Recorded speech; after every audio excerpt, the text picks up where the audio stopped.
Hello, नमस्कार, सत श्री अकाल, गुड इवनिंग, आदाब। मैं अभिषेक कुमार आप सभी लोगों का स्वागत करता हूं आपके अपने इस ऑफिशियल यूट्यूब चैनल पर। आज हम दोस्तों एक नया चैप्टर की शुरुआत करने जा रहे हैं। आज हम एक नए चैप्टर की शुरुआत करेंगे जिसका नाम है रेशियो एंड प्रोपोर्शन। जैसा कि आप देख पा रहे होंगे बोर्ड पर हमारे क्या है, रेशियो एंड प्रोपोर्शन, यानी कि अनुपात और समानुपात के बारे में मैं आपको आज इस वीडियो के माध्यम से बताऊँगा। तो पहले जैसे कि ये मेरी आदत है कि जब भी मैं कोई भी नया चैप्टर स्टार्ट करता हूँ पहले मैं आपको उसका बेसिक बताता हूँ, उसको थ्योरी बताता हूँ, उसके बाद हम क्वेश्चंस की प्रैक्टिस करेंगे। तो चलिए मैं स्टार्ट करता हूँ इस चैप्टर को, रेशियो एंड प्रोपोर्शन को। और अगर आप नए स्टूडेंट हैं, चाहे आपने पहले रेशियो एंड प्रोपोर्शन पढ़ा हो ना पढ़ा हो, उससे कोई फ़र्क नहीं पड़ता, क्योंकि मैं बिल्कुल जीरो से स्टार्ट करूंगा और बिल्कुल एडवांस लेवल तक हम पढ़ेंगे। ठीक है, तो अब मैं स्टार्ट करता हूं। सबसे पहले जैसे कि आप चैप्टर का नाम देख पा रहे होंगे, रेशियो एंड प्रोपोर्शन, यानी कि अनुपात और समानुपात।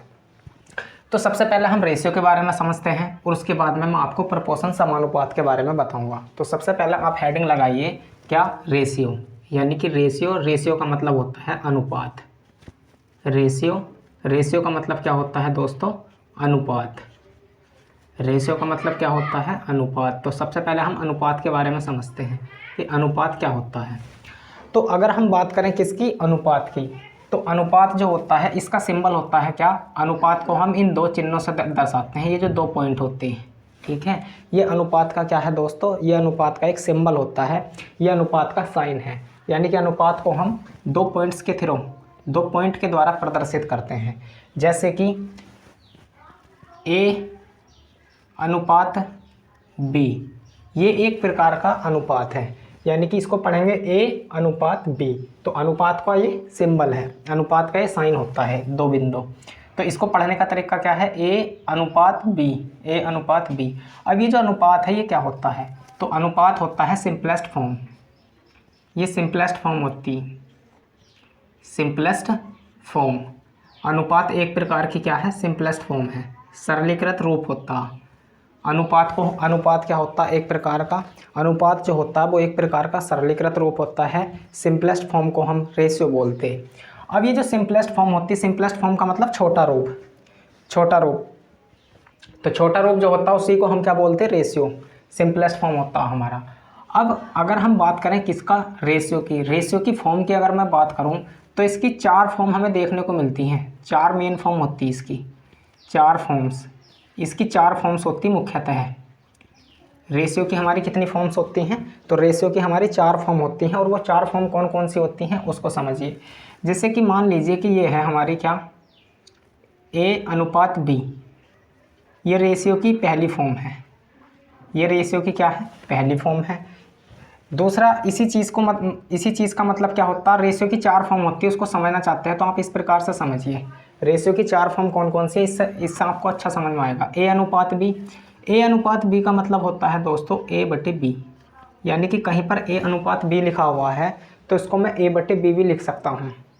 ठीक है, अब बताओ ए बटे बी को हम क्या लिख सकते हैं, ए बटे बी का मतलब होता है बी डिवाइडेड बाई ए, यानी कि बी से ए को भाग लगा दिया हमने।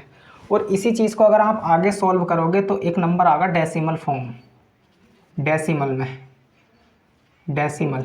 ठीक है, यानी कि ये जो डेसिमल होता, आप ऐसा समझिए 2:3, ये एक प्रकार का क्या है, अनुपात है। इस अनुपात का मतलब 2:3 का मतलब क्या होता, 2/3 भी लिख सकते हैं इसको हम, बिल्कुल लिख सकते हैं 2/3। अगर आप 2/3 का मतलब क्या है, अगर आप देखते हो 2/3 का मतलब यही तो है, 3 से हम भाग दे रहे हैं किसको, 2 को, तो 3/2। अगर आप इसी को आगे सोल्व करते हो तो कितना प्राप्त होगा, 0.6। ठीक है, तो हमने एक चीज़ देखा यहाँ पर, ये भी एक प्रकार का 2:3, 2:3 का मतलब 2/3, 2:3 को आप 2/3 भी लिख सकते हैं, 2/3 को 3/2 ये भी लिख सकते हैं, और इसी को हमने आगे सोल्व करा तो 0.6। इनमें से आप कुछ भी लिखिए, बात मतलब सबका सेम ही है। तो यहाँ पर देख पा रहे होंगे 2:3 ये एक अलग फॉर्म है, 2/3 ये एक अलग रूप है, 3/2 यानी कि 3 से 2 को भाग लगाया ये एक अलग रूप है, और 0.6 ये एक अलग रूप है। हमने एक ही चीज़ को अलग अलग तरीके से लिखा, ठीक है वास्तव में एक ही चीज़ ये। तो हमने यहाँ पर देखा कि ये जो अनुपात होता है रेशियो की 4 फॉर्म होती हैं। पहली जो फॉर्म होती है हमारी वो होती है A/B, या संख्याएं मान लेता हूँ मैं 2:3। 2:3 ये पहली फॉर्म है रेशियो की, ये रेशियो की एक्चुअल फॉर्म है। दूसरा, इसी चीज़ को हम 2:3 को हम 2/3 भी लिख सकते हैं, ये रेशियो की फ्रैक्शन फॉर्म है। इसी चीज़ को बताओ आप लोग मुझे, इसको मैं 3/2 ये भी लिख सकता हूँ, आप बोल लोगे बिल्कुल। और इसी चीज़ को हम इस प्रकार से भी लिख सकते हैं, अगर आप 3 को डिवाइड दोगे तो 0.6। तो ये रेशियो की हमारी क्या होती है, 4 फॉर्म्स होती हैं। ये रेशियो की हमारे 4 रूप होते हैं। ये रेशियो की एक्चुअल फॉर्म है, ये रेशियो की क्या है, खुद की फॉर्म है, एक्चुअल फॉर्म है, यानी कि ये खुद की फॉर्म है। ये रेशियो की एक्चुअल फॉर्म है, ये रेशियो का क्या है, खुद का रूप है। ये रेशियो की क्या है, ये भी एक प्रकार का रेशियो होता 2/3। ये रेशियो की क्या है, फ्रैक्शन फॉर्म होती। ये रेशियो की क्या है, एक प्रकार की फ्रैक्शन फॉर्म है, ये फ्रैक्शन फॉर्म होती। ये रेशियो की डिवीज़न फॉर्म है, ये रेशियो की क्या है, डिवीज़न फॉर्म है, ठीक है। और ये देखो ये रेशियो की क्या है, डेसिमल फॉर्म है, ये दशमलव रूप है। तो ये सारे के सारे हैं एक प्रकार का रेशियो। यानी कि ये देखो 2/3 ये फ्रैक्शन फॉर्म है। फ्रैक्शन भी एक प्रकार का रेशियो ही होता, रेशियो एक प्रकार का फ्रैक्शन है, फ्रैक्शन एक प्रकार का रेशियो है। यानी कि रेशियो और फ्रैक्शन क्या है, सेम ही चीज़ होती हैं, बस डिफरेंस इतना है कि जो फ्रैक्शन होती उसका जो सिंपलेस्ट फॉर्म होती उसको हम रेशियो बोलते हैं, ठीक है। तो ये आपकी 4 फॉर्म्स होती है रेशियो की, इसको आप समझ पाए होंगे अच्छे से। देखिए एक बार और समझ लीजिए, इसको मैं एक बार रिकैप कर देता हूँ, एकदम रिवाइज सा करा देता हूँ। सबसे पहले हमने बात करी किसकी, रेशियो की। रेशियो बोले तो अनुपात। अनुपात का सिंबल जो होता है ये 2 पॉइंट होते हैं, अनुपात को हम इन 2 पॉइंट्स के द्वारा प्रदर्शित करते हैं। अब अगर आपसे कोई पूछता है कि भाई रेशियो क्या होता है, तो मैंने आप लोगों को बताया कि रेशियो क्या है, सिंपलेस्ट फॉर्म होती है। सिंपलेस्ट फॉर्म यानी कि सरलीकृत रूप, सरलीकृत रूप को ही हम सिंपलेस्ट फॉर्म को रेशियो बोलते हैं। अब ये जो सिंपलेस्ट फॉर्म होता है ये क्या होती है, तो सिंपलेस्ट फॉर्म का मतलब क्या होता है, सिंपलेस्ट फॉर्म का मतलब होता है छोटा रूप, छोटा रूप, ठीक है। अब फिर मैंने आप लोगों को बताया कि रेशियो की 4 फॉर्म्स होती हैं, जैसे कि A/B है, इसको A/B का सीधा सीधा मतलब A/B होता है। A/B का मतलब B से भाग लगाई हमने, A को ये होता है। और इसका मतलब अगर आप आगे सॉल्व करते हो फाइनली तो कोई डेसिमल में एक प्राप्त होगा नंबर, ठीक है। तो अगर हम देखते हैं तो रेशियो की टोटल हमें 4 फॉर्म देखने को मिलती हैं। ये एक्चुअल फॉर्म है, ये यानी कि रेशियो की ये खुद की फॉर्म है, यहीं से निकल कर आई ये रेशियो की एक्चुअल फॉर्म होती है। ये फ्रैक्शन फॉर्म है, ये डिवीज़न फॉर्म है, और ये डेसिमल फॉर्म है। तो ये रेशियो की बात आप समझ पाए हैं, इतनी बात। तो अब मैं आपको नेक्स्ट बात बताता हूँ, चलिए देखिए क्या है। इधर को बता देते हैं, चलो ठीक है। अब देखिए क्या है, अब मान लीजिए कि 2 व्यक्ति हैं A और B, A और B नाम के 2 व्यक्ति हैं, एक का नाम A है और एक का नाम B है। A और B के पास A और B 2 व्यक्ति हैं और इनके पास क्रमशः 2,000 रुपये और 3,000 रुपये हैं। यानी कि A के पास तो 2,000 रुपये हैं और B के पास 3,000 रुपये हैं, ठीक है, बात एकदम क्लियर है। अब आप मुझे ये बताओ कि A और B ये जो 2 व्यक्ति हैं इनके पास 2,000 रुपये और 3,000 रुपये हैं, ये तो आप देख ही पा रहे होंगे। अब आपको बताना है क्या A और B का अनुपात क्या है, गला मेरा ख़राब हो रहा थोड़ा। A और B के जो पास रुपया है, धन है, मनी है, उसमें आपको बताना कि इनका अनुपात क्या है। तो अगर हम इनके अनुपात की बात करें तो सीधा सीधा अनुपात क्या है, A/B बराबर कितना होगा, 2:3। 2:3 होगा, क्योंकि जब आप इसका रेशियो लोगे अनुपात तो इससे ये कैंसिल होंगे, 3 0 से 3 0 कट गया, RS से RS कट गया, तो 2:3 होता A और B का अनुपात, ठीक है। यानी कि मैं क्या कहना चाह रहा हूँ, मान लो कि 2 व्यक्ति हैं, अगला पॉइंट समझिए, 2 व्यक्ति हैं A और B, ठीक है, और इनके पास जो है कुछ रुपए हैं। A के पास मैं मान लेता हूँ कि 15,000 रुपये हैं। A के पास कितना मान लो, कुछ ही मान लो, A के पास कितने रुपए हैं, मैं मान लेता हूँ कि A के पास 20 रुपये दिए हमने इस बार। A के पास 20 रुपये हैं, A के पास क्या है 20 रुपये हैं, और B के पास 30 रुपये हैं, अभी हमने इतना मान लिया कि ए और बी नाम के दो व्यक्ति हैं और उसमें हमने ए के पास 20 रुपये हैं और बी के पास 30 रुपये हैं। तो इनके रुपयों का अनुपात बताइए क्या है। तो इनके रुपयों का अनुपात बताने के लिए हम करते क्या हैं, हम सिंपली ए अनुपात बी निकाल लेंगे, बिल्कुल निकाल लेंगे। ए के पास कितने रुपए हैं, 20 रुपये हैं, 20 रुपये अनुपात बी के पास कितने रुपए हैं, 30 रुपये हैं अनुपात। अब ये अनुपात नहीं है, एक्चुअल में ये अनुपात नहीं है, ये तो क्या है, सिंपलेस्ट फॉर्म को बोलते हैं हम अनुपात। अनुपात जो बोलते हैं हम किसको बोलते हैं, सिंपलेस्ट फॉर्म को। तो हम इसको सिंपलेस्ट फॉर्म में लिखेंगे। तो सिंपलेस्ट फॉर्म में लिखने के लिए हम क्या करेंगे, इस जीरो से ये जीरो कैंसिल होकर आर एस से आर एस तो कट ही जाएगा, तो 2:3। ये हमारी क्या है, सिंपलेस्ट फॉर्म है। और सिंपलेस्ट फॉर्म को ही हम क्या बोलते हैं, रेशियो बोलते हैं। तो रेशियो का मतलब क्या है, ए और बी के पास जो धन है उसका जो अनुपात है वो 2:3 होगा। ठीक है, 2 अनुपात कितना होगा, 3 होगा। तो ये पॉइंट था हमारा पहला पॉइंट ये था, इसको आप समझ गए होंगे।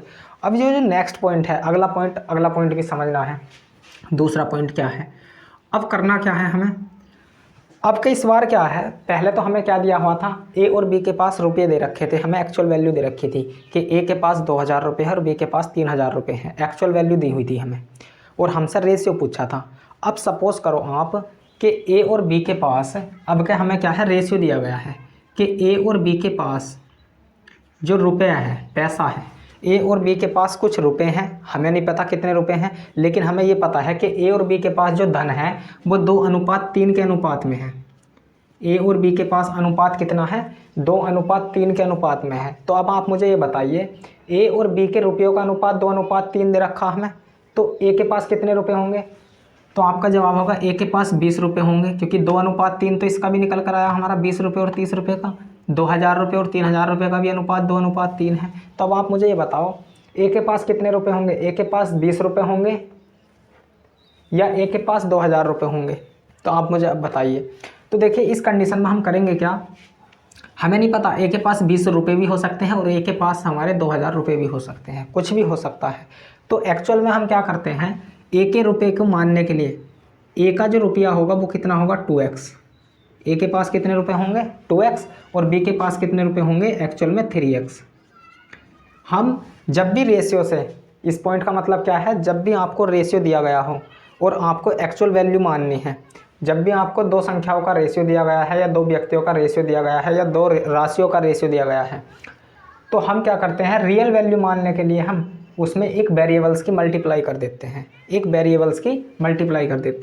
यानी कि अगर मैं आपसे पूछता हूं कि ए और बी के रुपयों का अनुपात 2:3 है, तो ए के पास कितने रुपए होंगे, तो जवाब होगा ए के पास 2x रुपये होंगे और बी के पास 3x रुपये होंगे। कितने रुपए होंगे, बी के पास 3x रुपये होंगे। यानी कि जब हम रेशियो से बाहर निकालते हैं वैल्यू को, जब हम रेशियो से बाहर निकालते हैं तो हम एक वेरिएबल्स की मल्टीप्लाई करते हैं। ये वेरिएबल्स हमारा x भी हो सकता है, y भी हो सकता है, z भी हो सकता। इसको आप इस प्रकार से भी लिख सकते हैं 2a, और इसको आप 3b की वैल्यू कितनी मान सकते हैं, 2a मान लो, 2a 3a, ठीक है। और क्या मान सकते हैं, और 2k, किसी भी वेरिएबल से मल्टीप्लाई करनी, कहने का मतलब ये है 3k, जो भी आपको अच्छा लगता है आप उस वेरिएबल से मल्टीप्लाई कर सकते हैं। अब ऐसा क्यों करा, वेरिएबल का मतलब होता है परिवर्तनशील।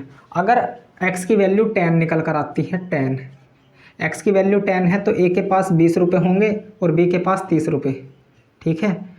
और अगर x की वैल्यू कितनी आती है, x की वैल्यू अगर 1000 है, 1000 है, x की वैल्यू अगर 1000 है तो a के पास 2000 रुपये होंगे और b के पास 3000 रुपये होंगे।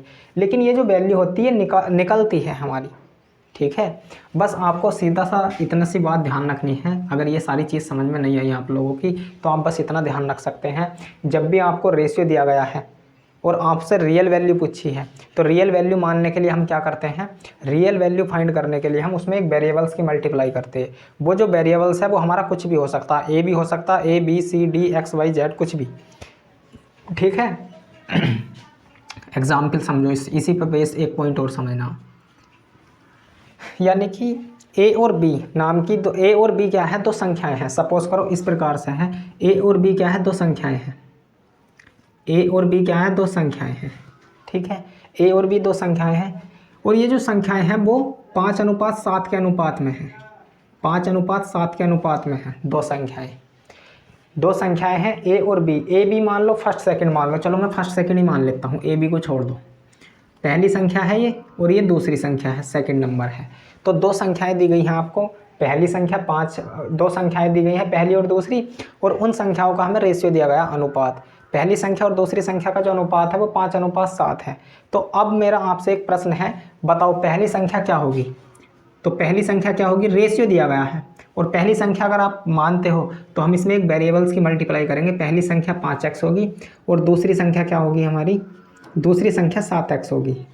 ठीक है, अब इसी में आपसे मैं एक बात पूछता हूँ कि रियल में पहली संख्या और दूसरी संख्या क्या होगी? उसको बताने के लिए मैंने एक कंडीशन दे दी कि पहली संख्या और दूसरी संख्याओं का जो योगफल है वो कितना है? 24 है। 24 पहली संख्या और दूसरी संख्या का योग 24 है। तो आप पहली संख्या और दूसरी संख्या बताइए। तो पहली संख्या तो 5x है, दूसरी संख्या 7x है। अब अगर आप पहली संख्या की वैल्यू निकालना चाहते हो, पहली संख्या बताना चाहते हो, तो आपको x की वैल्यू पता होनी चाहिए। अगर आपके पास x की वैल्यू है तो आप पहली संख्या का मान भी बता दोगे और दूसरी संख्या भी बता दोगे कि कौन सी होगी। तो हम x की वैल्यू निकाल लेंगे कैसे?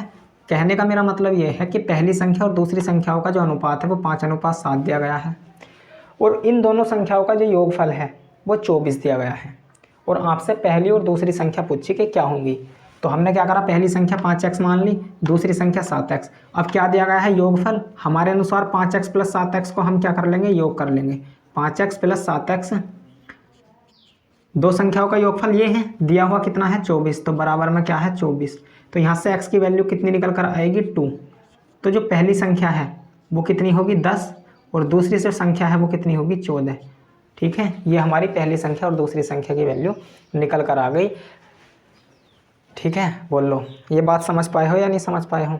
यानी कि अगर आपको रेशियो दिया गया है, अगर आपको रेशियो दिया गया है और आपको वैल्यू माननी है, रियल वैल्यू, तो हम किसी भी वेरिएबल से मल्टीप्लाई कर देते हैं।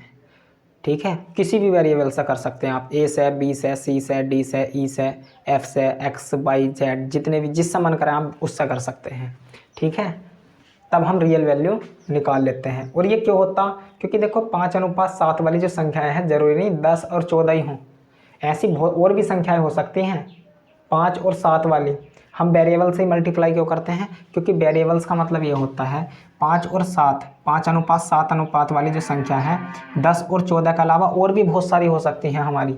जैसे कि अगर मैं आपसे पूछता हूँ कि 25 और 35 है, पहली संख्या 25, दूसरी संख्या 35 मान लूँ, तब भी तो 5 पंजे 25, 5 सत्ते 35, उन दोनों संख्याओं का अनुपात 5:7 है। लेकिन हमारी ये जो वैल्यू निकल कर आई है दोनों, ये फिक्स आ गई यहाँ से निकल के।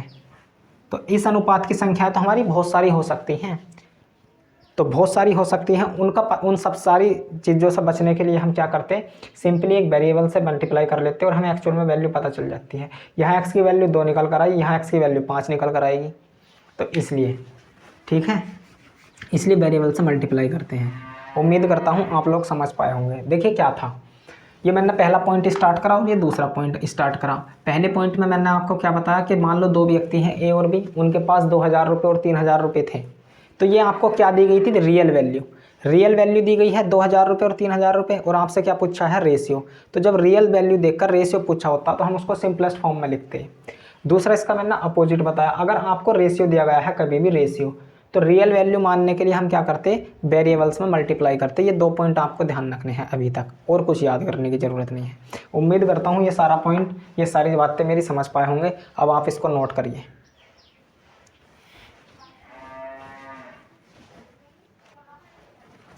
तो देखिए, अब हम बात करते हैं किसकी? अब हम पढ़ेंगे रेशियो पर जोड़, गुणा, घटान, भाग, गुणा, यानी कि जोड़, घटान, गुणा और भाग का क्या इफेक्ट पड़ता है हमारे रेशियो पर। तो मैं उसको समझा देता हूँ। Next point, point number 3। Point number 2 तो मैंने आपको बताए हैं अभी, पॉइंट नंबर 3 है या जो भी पॉइंट है आप अपने हिसाब से डाल लीजिए। यानी कि हमारे रेशियो पर गुणा का क्या प्रभाव पड़ता है, मल्टीप्लाई का क्या इफेक्ट पड़ता है। ठीक है, हमारे सवाल पर गुणा का क्या इफेक्ट है, और भाग का क्या प्रभाव पड़ेगा, और प्लस जब हम करते हैं प्लस का, और व माइनस का, घटाव का। तो इन चारों का क्या इफेक्ट पड़ता है हमारे रेशियो पर, उसको समझते हैं।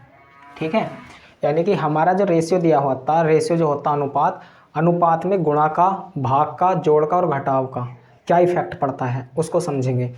तो देखिए मान लो कि 2:3 ये हमें अनुपात दिया गया है। क्या 2:3 में ये अनुपात दिया गया है हमें।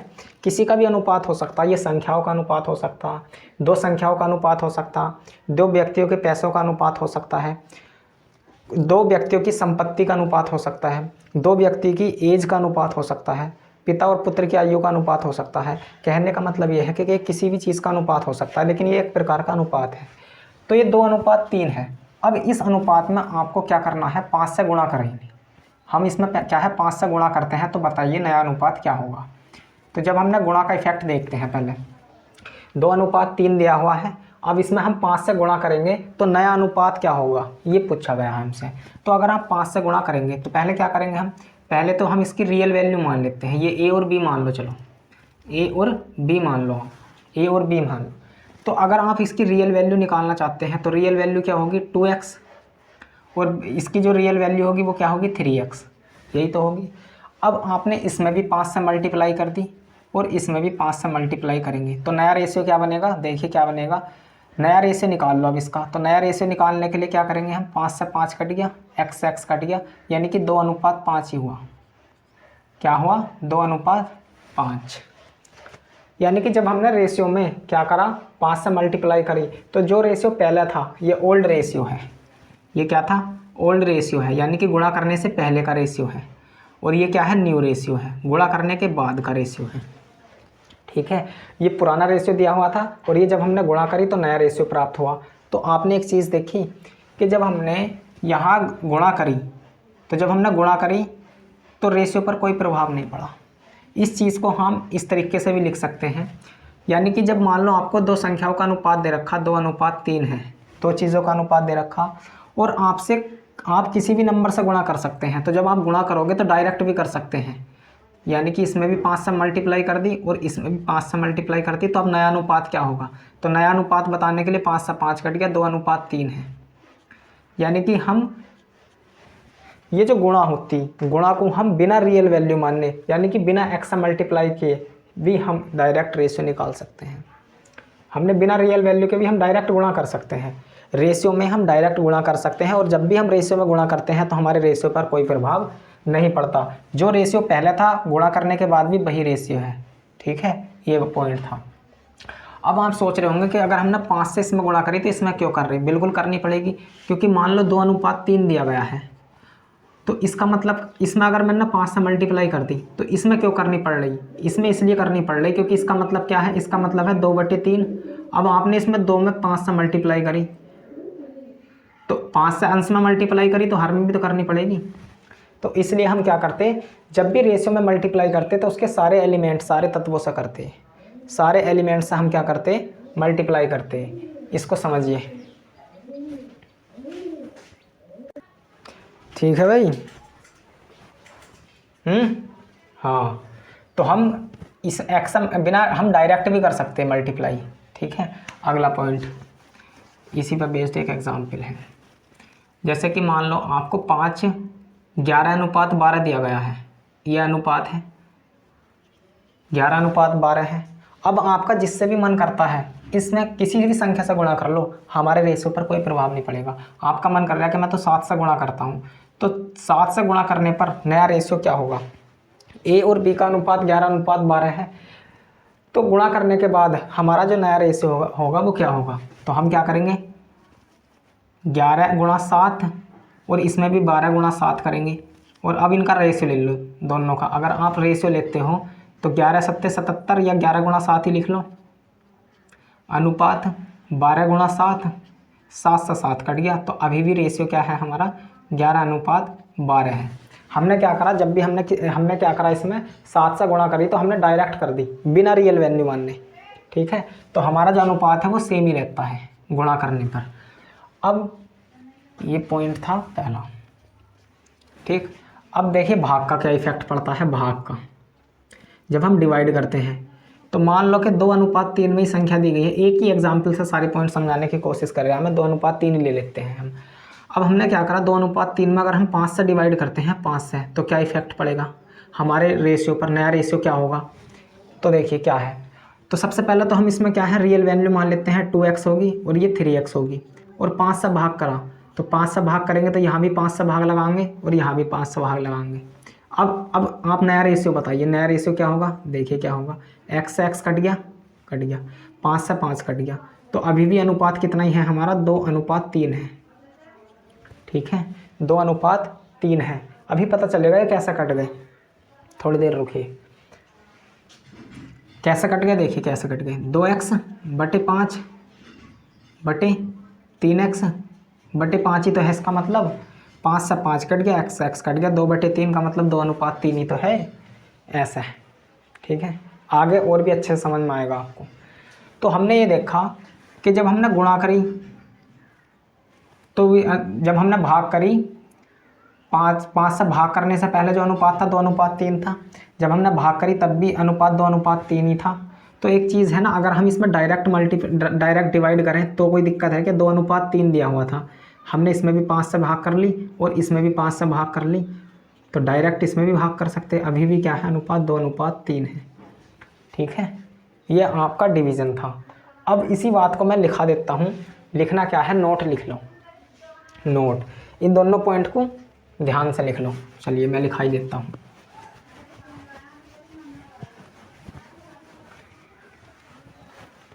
अब आप समझ तो गए होंगे, अब आप इसको, आपको मैं याद करा दूंगा पॉइंट क्या है। देखिए नोट ये लिखो, जब हम रेशियो में गुणा या डिवाइड करते हैं किसी नंबर से, कोई भी नंबर हो सकता है वो, जब हम रेशियो में गुणा या भाग करते हैं किसी संख्या से, तो हमारा जो रेशियो होता उस पर कोई प्रभाव नहीं पड़ता, रेशियो पर कोई प्रभाव नहीं पड़ता, no effect on ratio, ratio पर कोई प्रभाव नहीं पड़ता, कोई इफेक्ट नहीं पड़ता, रेशियो पर कोई प्रभाव नहीं पड़ता। पहला पॉइंट तो यही है, नहीं पड़ता, रेशियो पर कोई प्रभाव नहीं पड़ता है, तथा इनको हम डायरेक्ट भी कर सकते हैं, यानी कि बिना रियल वैल्यू माने इनको हम डायरेक्ट भी कर सकते हैं, यानी कि रेशियो में हम गुणा या भाग डायरेक्ट कर सकते हैं। गुणा या भाग को हम क्या कर सकते हैं, इस तरीके से लिख लेते हैं, डायरेक्ट कर सकते हैं, डायरेक्ट बिना रियल वैल्यू डायरेक्ट कर सकते हैं, डायरेक्ट कर सकते हैं, ये पॉइंट ध्यान रखना है। रियल वैल्यू मानने की ज़रूरत नहीं है इसमें, डायरेक्ट करने का मतलब है बिना एक्स उक्स के गुणा करिए। जैसे कि 5:7 है, अगर इसमें 5 से गुणा करनी है तो इसमें भी कर दो, 5 पंजे 25, 5 सत्ते 35, डायरेक्ट गुणा कर सकते हैं। ठीक है, कोई प्रभाव नहीं पड़ता। ये अगला, अब देखिए प्लस का क्या इफेक्ट पड़ता है, तीसरा प्लस का क्या इफेक्ट पड़ता। मान लो कि दो संख्याओं का अनुपात 2:3 ही है। अब इसमें मैंने आपसे बोला कि इसमें हमने 5 जोड़ दिया, 5, दो संख्याओं का अनुपात 2:3 दिया था, तो 5 जोड़ने पर उन संख्याओं का नया अनुपात क्या होगा, इस प्रकार से आपसे क्वेश्चन पूछेगा। तो सबसे पहले हम क्या करेंगे, रियल वैल्यू मान लेते हैं 2x और इसकी रियल वैल्यू कितनी बनेगी, 3x। अब आपको 5 जोड़ना, तो इस वाले एलिमेंट में भी 5 ऐड करेंगे और इस वाले एलिमेंट में भी 5 ऐड करेंगे। अब आपको इनका रेशियो लेना है, तो जब आप रेशियो लोगे तो कोई चीज़ कट रही या नहीं कट रही, नहीं कट रही ना। तो ये पहले का रेशियो 2:3 था, जब हमने 5 ऐड कर दिया तो अनुपात कितना हो गया हमारा, 2x + 5 और 3x + 5, कोई भी चीज़ नहीं कट रही ना। तो देख लो रेशियो चेंज हो गया, रेशियो पर इसने प्रभाव डाल दिया। तो जब हम रेशियो में किसी चीज़ को ऐड करते हैं तो हमारा रेशियो चेंज हो जाता है, रेशियो क्या होता है, बदल जाता है। और इसमें हम डायरेक्ट कोई चीज़ ऐड नहीं कर सकते, आप इस प्रकार से नहीं कर सकते इसमें, जैसे कि 2 + 5 कर दिया है और यहाँ 3 + 5 कर दिया, ये गलत है। ठीक है, क्योंकि 5 और 2 7 अनुपात 8 होगा। क्या ये 7 अनुपात 8 है, 7 अनुपात 8 नहीं है, इसलिए हम इसमें डायरेक्ट नहीं जोड़ते, पहले रियल वैल्यू मानते हैं उसके बाद ऐड करते हैं ये। ठीक है, अब सब्ट्रैक्शन देखो क्या है, 2:3 है। अगर आप इसमें से -5 करते हैं तो नया रेशियो क्या होगा, नया रेशियो क्या प्राप्त होगा। तो सबसे पहले तो हम 2x और 3x ये है, 5 घटा दो तो इसमें से भी 5 घटाएंगे और इसमें से भी 5 घटाएंगे और नया रेशियो देखो क्या है। तो नया रेशियो तो यही होगा। ये बात नहीं समझ पा रहे? नहीं समझ पा रहे क्या है? चलिए और अच्छे से समझा देता हूँ मैं क्या कहना चाह रही हूँ। मान लो कि दो संख्या, ये एग्जाम्पल के थ्रू आप अच्छे से समझोगे, एक बार और समझ लीजिए।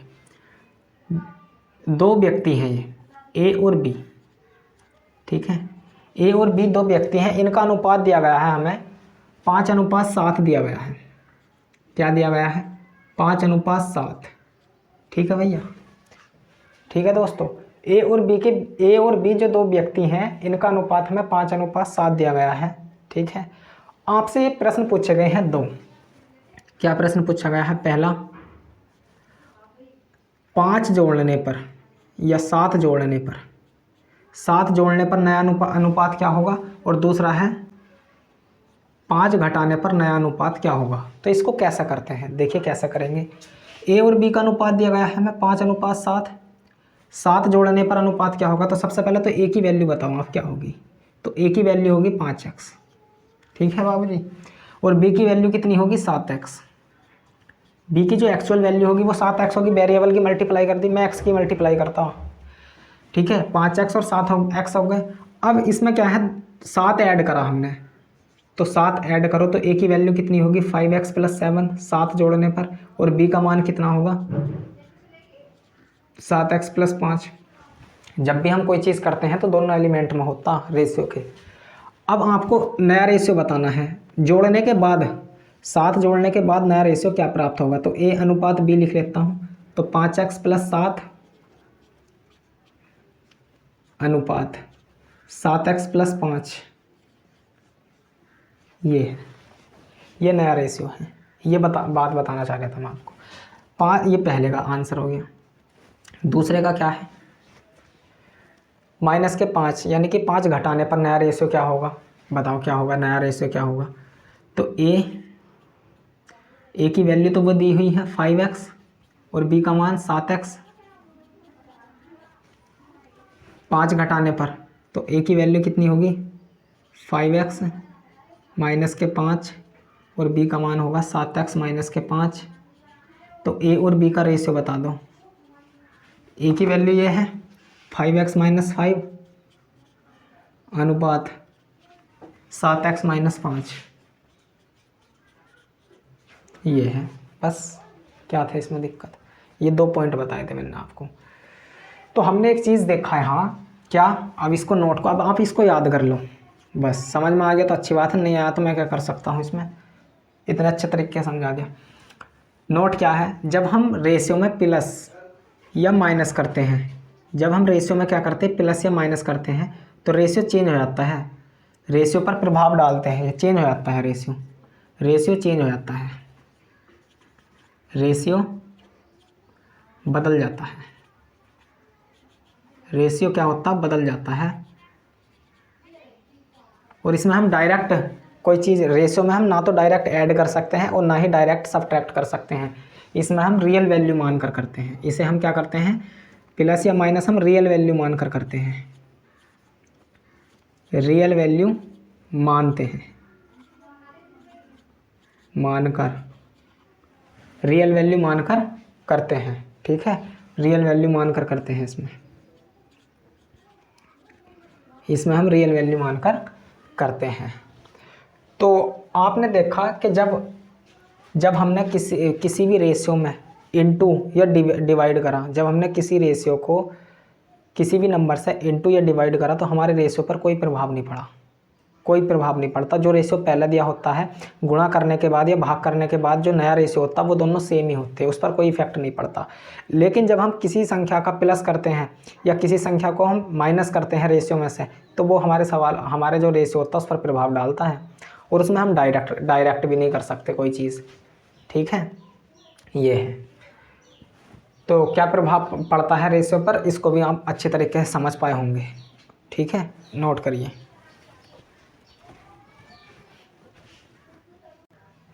चलिए, तो देखिए ये जो मैंने आपके सामने क्वेश्चन लिखे हैं ये इसी पर बेस्ड हैं, यानी कि रेशियो पर जो मैथमेटिकल ऑपरेशंस होते हैं, गणितीय सक्रियताएं जो होती उस पर क्या प्रभाव पड़ता है उससे आपको बताना है। ये 4 प्रश्न हैं। 8 और 5 ये रेशियो दिया गया है।